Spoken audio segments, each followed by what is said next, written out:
अस्सलामुअलैकुम वरहमतुल्लाहि वबरकातुहू। क्या आपने कभी सोचा कि कुरान पाक की सिर्फ़ दो छोटी सूरतें इंसान की तकदीर बदल सकती हैं? ऐसा अमल जो ना मुश्किल है ना लंबा, लेकिन असरात हैरान कर देने वाले हैं। बहुत से लोग उसे एक आम वजीफ़ा समझते हैं, लेकिन हकीकत में ये एक छुपा हुआ ख़जाना है। आज की वीडियो में हम बात करेंगे सूरतुल फातिहा और सूरतुल कुरैश के रूहानी फ़ायदों और एक आसान अमल के बारे में। आखिर तक ज़रूर देखें, क्योंकि आखिर में मैं वो राज बताऊंगा जो अक्सर लोग नहीं जानते। सूरतुल फातिहा की अज़मत।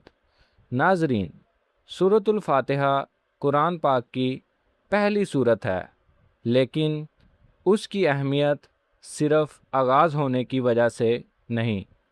उसे कहा जाता है उम्मुल कुरान, सूरतुल शिफा, दुआ की कुंजी। हर नमाज में अल्लाह ताला ने उसे लाज़म करार दिया। सोचिए, अगर ये सूरत आम होती तो अल्लाह उसे हर रकत में फ़र्ज क्यों करते? उलमाए कराम फरमाते हैं, सूरतुल फातिहा दिल की बीमारियों, ज़हनी दबाव और रूहानी कमज़ोरियों के लिए बेहतरीन इलाज है। जब इंसान सच्चे दिल से पढ़ता है तो अल्लाह के साथ उसका ताल्लुक़ मजबूत हो जाता है।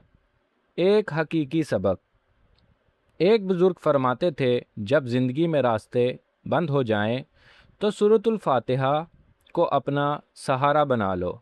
बहुत से लोगों ने गवाही दी कि मुसलसल तिलावत से मुश्किल काम आसान हुए, रिज़्क़ के रास्ते खुले, दिल का खौफ ख़त्म हुआ।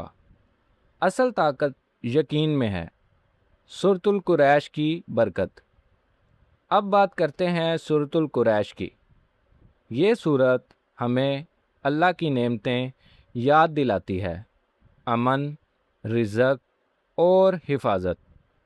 अल्लाह ताला कुरैश को याद दिलाते हैं कि जिस रब ने भूख में खिलाया और खौफ में अमन दिया, उसी की इबादत करो। उसी वजह से उलमाए कराम कहते हैं कि यह सूरत रिज़्क़ और हिफाजत की सूरत है। जो शख्स उसे मामूल बना लेता है, उसकी ज़िंदगी में बरकत महसूस होने लगती है। असल अमल, छुपा हुआ ख़जाना। अब वो अमल सुने जिसके लिए आप ये वीडियो देख रहे हैं। ये अमल आसान है, लेकिन मुस्तकिल मजाजी ज़रूरी है।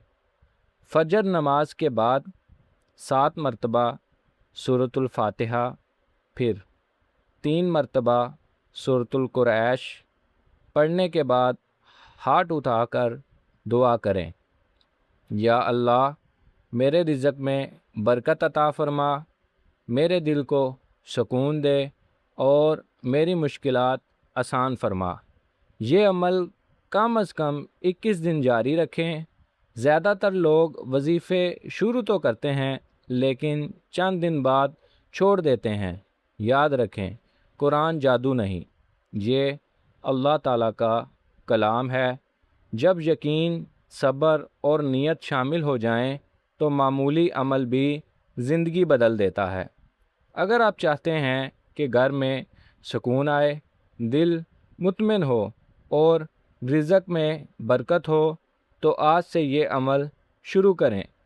वीडियो पसंद आए तो लाइक करें, चैनल हक़ की सोच को सब्सक्राइब करें और इस पैगाम को दूसरों तक ज़रूर पहुँचाएँ। अल्लाह आप सबको अपनी रहमतें नाजिल फ़रमाए। अस्सलामु अलैकुम वरहमतुल्लाहि वबरकातुहू। जज़ाकल्लाह खैर।